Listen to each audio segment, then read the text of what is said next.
Vaccines save lives. I can't say that enough. Dr. Teresa Nguyen, chair of pediatrics at Greater Baltimore Medical Center, has watched as vaccine hesitancy has grown over her 3-decade career. Just a few years after the height of the COVID-19 pandemic, she worries it's only getting worse. What happens when the population at large is not as well protected? That's a huge question to ponder and worry about, actually. In a significant shift under new leadership, the FDA changed its guidance for COVID shots for only those who are 65 and older or immunocompromised. This gives opportunity for that virus to mutate and perhaps be a stronger mutation that causes more severe illness, like what we had seen at the beginning of the COVID pandemic. It eliminates recommendations for children and pregnant women, though Secretary of Human Health and Services RFK Jr. has said anyone can get it.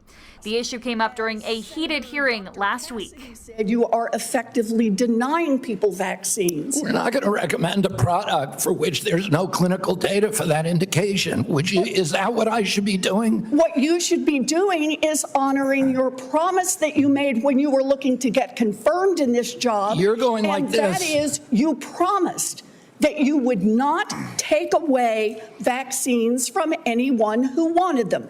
You just changed the classification of the COVID vaccine. I'm not taking them away from people, Senator. It takes it away if you can't get it from your pharmacist. Well, most Americans are going to be able to get it from their pharmacy for free. Some Marylanders have reported issues getting a COVID vaccine if they aren't within those guidelines. So I wanted to test it out for myself. We're here at a Walgreens along York Road. I've made an appointment, I've filled out the paperwork, and now we're going to see if I'm successful in getting a COVID vaccine. I was not. The pharmacist asked me a series of questions about my health, including if I was immunocompromised, which I answered honestly that I wasn't. And they told me, unfortunately, based on CDC guidance, they cannot give me the vaccine at this time.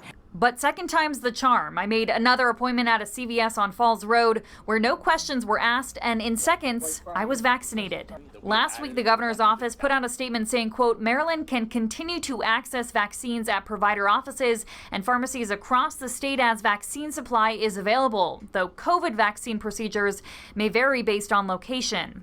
At the national level, the Advisory Committee on Immunization Practices, which typically sets the standard for vaccine guidelines, has an upcoming meeting on the 18th, which Nguyen expects insurance companies are watching closely. I highly recommend going out there and getting that vaccination as soon as possible, because I do think that there are going to be significant changes to COVID vaccine recommendations after the new ACIP group meets on September 18th. The out-of-pocket cost of COVID vaccines can vary from $150 to $200, though Maryland has passed laws to make sure insurance companies cover the cost of vaccines in full. In Baltimore, Blair Sable, WMAR 2 News.